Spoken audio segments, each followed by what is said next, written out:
Zolani stand. Bad man. Stand. Ana king la bashwele. Ndozana king la bashwele. Unzwa. Ndozana king la bashwele. Akazouya. Ba wingi dina na Batman. Ngati distance Bangatoimbo dala sniper. Kuti andiyaziere mana. Gede mwana kayoze gede mwana ere. Gede mwana. Mwana wiki dayo mjazana yakatanga nesiari ya wiki dayo yakatanga. Lazana gede mwana mdana gede mwana ni bazaba ni yabo ndio gede mwana. Yebo sniper. John patakaenda kwa faresha mbali papasa pasa. Baimba kina pepe. Dao tubate bendekete rako bi. 2011. Memuzwe mablango. Mechi Jamaica. Mablango. Zimdanzo memuzwe. Mangoma kwakatanga kune underground. Aingorira kumabawa. Ana wingi. Mapasa. Mabawa. Akatanga uri pa radio ndi sniper. Ashimba gede. Saka akara pa radio. Tati munakaenda take. Murora tauya naye achida kufunyisa John waiza song ye. Yepi ifunyisa song kuti murore. Sniper ari.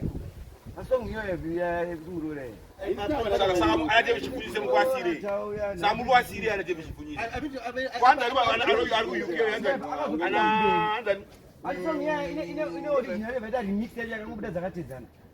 Inozokuda kama kashimomo kai ayo batengeni kadi madwana wacho ayo hapana murore Freeman anemba Zimdanzo no Freeman is Zimdanzo chiwe is Eben Gwafa join us Zimdanzo chi Eben ayo Zimdanzo chi Zimdanzo yakatobuda mu Eben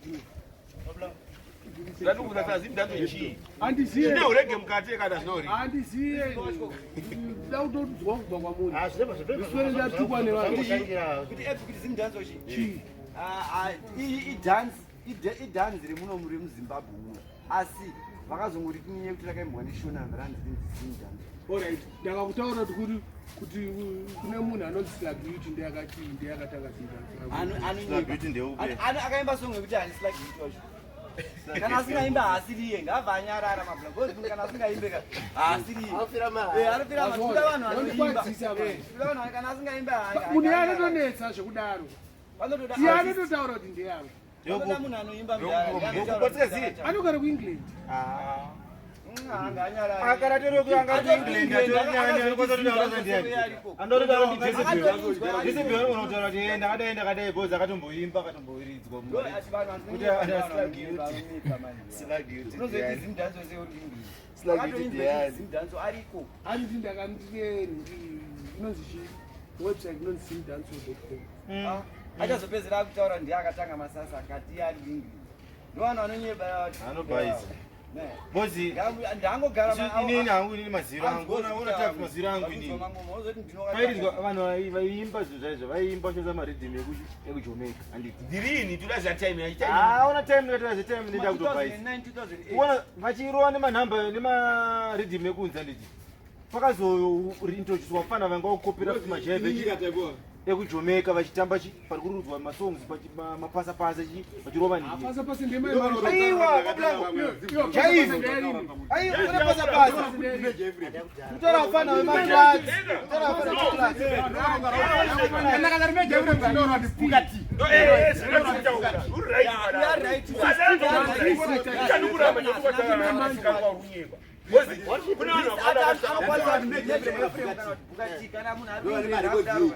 inganzi reggae inonzi Zimdanzo yakatorekodwa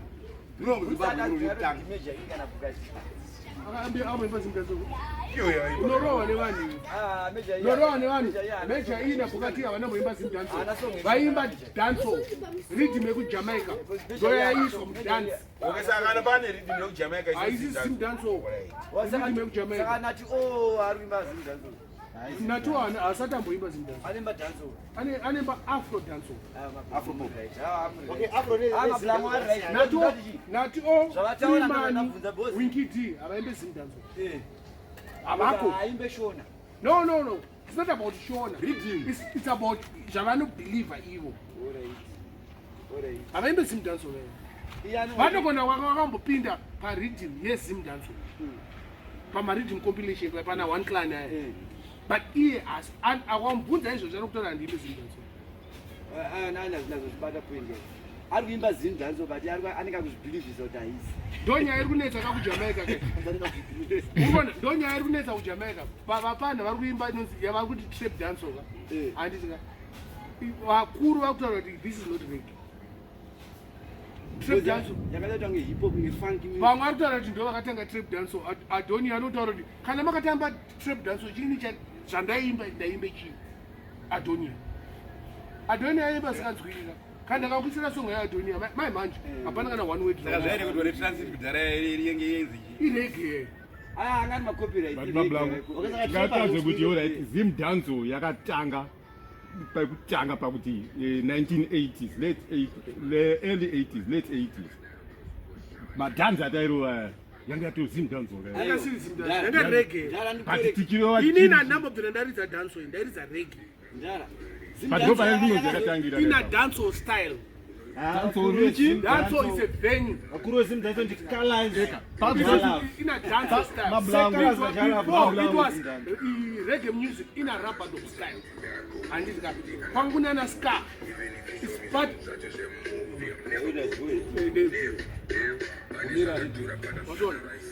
Panguna ska, Panguna Rusuro reggae, Gune Lavas. Reggae, I choose to know one. It's a compilation of different genres within the reggae music. What's this with? And above Malibu, Akatanga watanga neska. My first record is Simmer down. Chinking. Ya chinja. Papa ya madara mama akwana live in Voltomso now. You are not agree like that. Bang.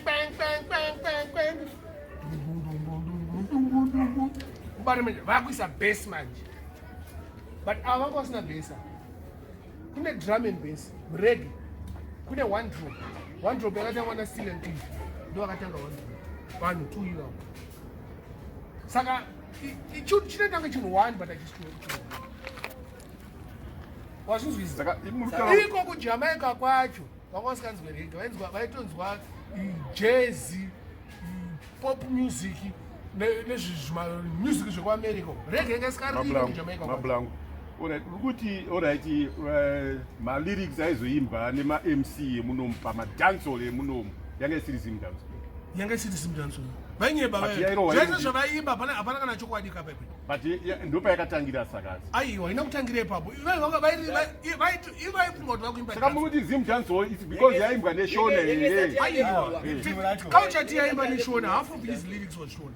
So it's younger Zimdancehall. Because culture ti anambobvira aimba Zimdancehall. Alan Ranks anambobvira aimba Zimdancehall. Major E anambobvira aimba Zimdancehall. Bukati anambobvira aimba Zimdancehall. Ipapo ndo bari kuzviringidza vanhu. Paridzai anambobvira chi dancehall. Ini mzimu ayi ini mzimu ka ndobe yazobuda Zimdancehall.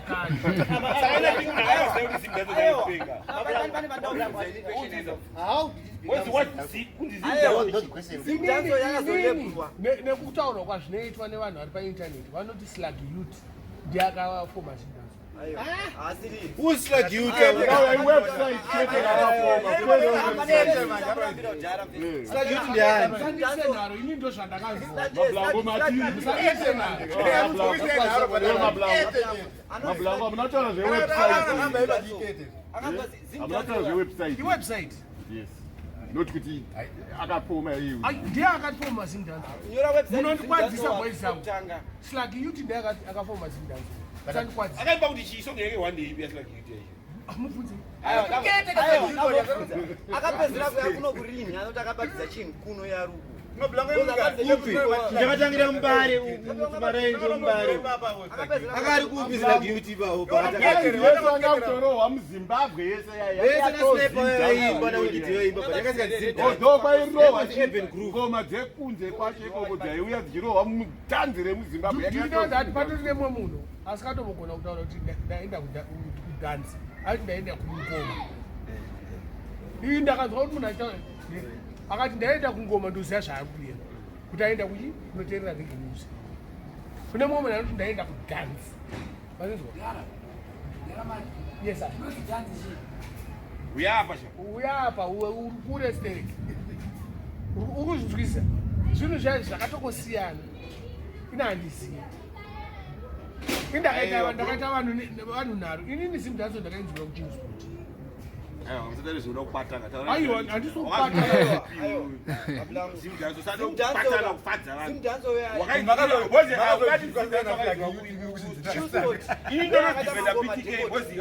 maartist akanati mabig artist acho Zimdancehall vakatangana PTK ndiye akatanga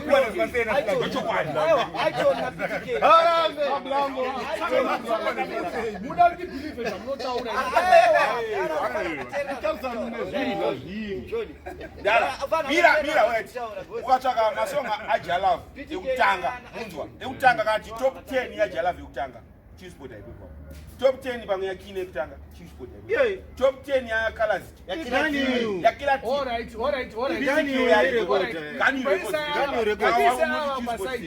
ini ndokona kuzvirevisa Minox revise menas secolors akataura revise menas aitoni Ndiye Akatanga Zimdancehall ukadaro aitoni ari one ndakataka kurekoda nakila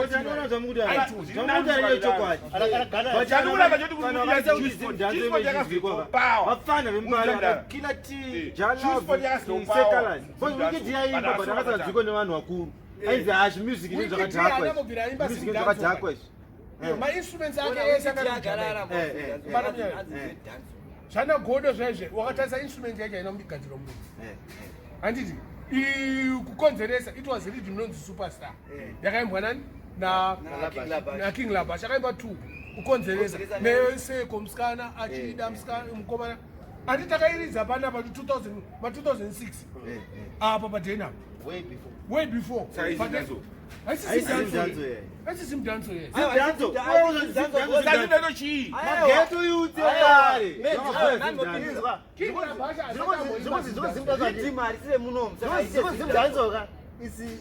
Ndiye original beat from Zimbabwe and lyrics from Zimbabwe as well. From here. Nevanhu vacho vanoitera bosi mukaite Zimdancehall yapinda pasuperstar rhythm iri kuJamaica haifika kaita Zimdancehall munondikwadzisa bosi zangu ini ndaneta nenyaya yeZimdancehall ndaneta aiwa Zimdancehall kana uda kuziva ende pana pira ndokwandakainzwira ende pana pira apa munoona pakatangira Zimdancehall pana piri apa mablanka could be because of the aitoni akatanga ndiye Asikaziziyo kuti aitoni Ndiye Akatanga but you know what PTK akatanga aitoni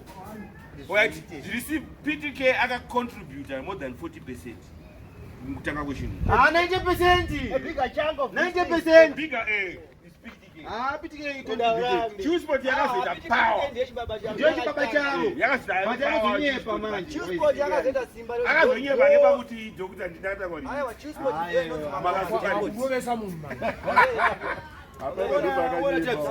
PTK futi ngoma debate yakaita power tendereza ngoma fast kura gani bagani ndo alizwichi Zuri ana PTK vakazokundwa paskiri neChingsport yakazoramba iri ine consistency takata kune vanhu vekunana chitumizana Major Makani vamusi kutaura vakatakaubika mabhitsi kudhara haunozikana unorira kausazikana unobika mdara wakabikira zvinhu mjeni mako sira mjeni mako vakatiimba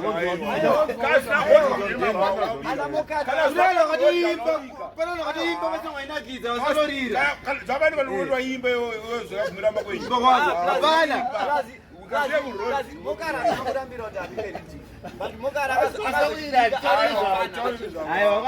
vakazenga unotedzera fana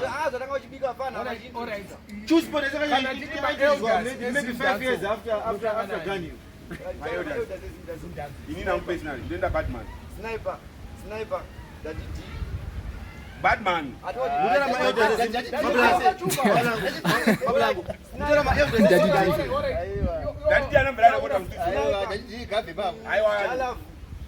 Jalavu kala zikina doma dara izinda Ndona akaita successful nezindanzo Doma dara ma elders ezindanzo ndesa Batman mune one problem chin amubude kutanza kunze Saka ana dadza dini ana gaspili wana munguwa Ngwashaire baba. Vakaimbe iko babulangu. Vakaimbe iko. Janzi yapala Jalava afa janzi radhako. Avana vaimba la nini wewe? Avana. Janzi raparira bakafa Jalava. Jalava kangofa pachisina anozadza munigini. Oh, Ajite. gaspili wana na dadza ziya bako Mablango. varikwana pasi Dadza dia kafanana na Mike Init. Vanobva masongo evani. Mike Init atomubvumirwe Vanobva masongo evani. Mike Init atomubvumirwe. Mike Init tinomumise baba. Vanobva masongo evani. Dadza ndiwe noise. Mike Init adiwe baba. Mike Init atomudiwe same baba. artist asire Mbare muno machida uzosviti ndiye Mbare Eh. zvakaita na Jalavo zvikuita even zvikuitwa nevamwe wakawanda Akauya akasumudzwa neMbare. Mbare kuno because Mbare ndokwachinobatira Ndokwachakabatira. This is the home of Zimdancehall. vese antu avatosiyi kuMbare because rokikaiwa kuimba maevent gwavo zakatanga kudhara munhu uyo anofana kutopinda Mbare Atanga achitoka muyutika wewe. saka hapana chaakaita kucontribute Aya ana Zimdancehall akase Zimdancehall open group. Auya Ana chari. Ayo. Is a guru. Rocky anati Maskiri. na XQ ana anonzani wokuzofa agerwa kakati kanenge kana albishow wamuziya wokuzofa kuita angari fortune Aya ndo mani. Mira komwe munhu potato ane bachi.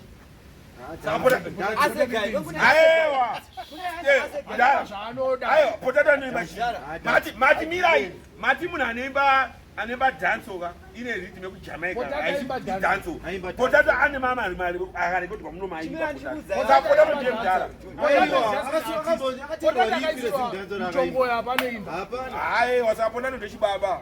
Potato ndo veteran yeZimbabwe. mandikuze veteran potato Potato ane mari kana ane mota. Woti mutaka ane mari nemota nemba. ne ane mbiri Sati munhu akatanga kuimba pesa potato. otasaona ane mbira Pesa potato. Zimdancehall.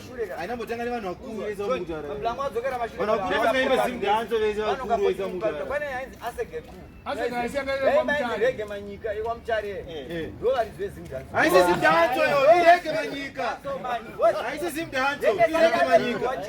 ingesati yalebhurwa chete asi ndo Zimdancehall No vakatongotanga iko. ingesati yalebhurwa Kutora hapana vakalebhula chinhu chamari. Don't tell you. Apana kusamba kuti munoziya zvenyu. Aiwa. Jalavu sekalazi. Jalavu sekalazi. eben gwafa Apana kusamba kuti munoziya ka.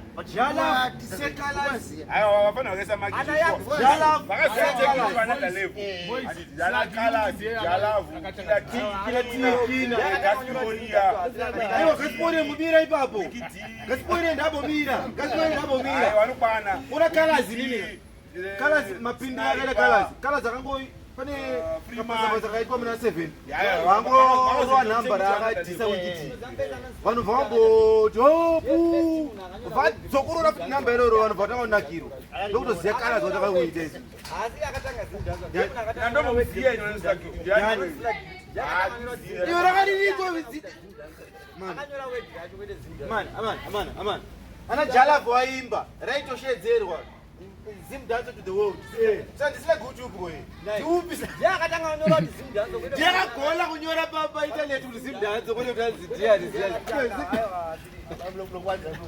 Akari kupisa guti baba. munhu anofane hatatakika Ndiani? vakutakisa hondo isina Atomboziye Sluggy Yut Ndiye pakapa Jalavu ndekazwa Sluggy Yut. Euta Sluggy Yut. Vari kupi? toziva kuti maartist edu anoimba Atomboziye. Jalo anotoa. Ndinotosibisa sarake. Takutomuziya vai Sluggy Yut. Nomuziya. Big up Sluggy Yut. anyway you there Big up over Tyre.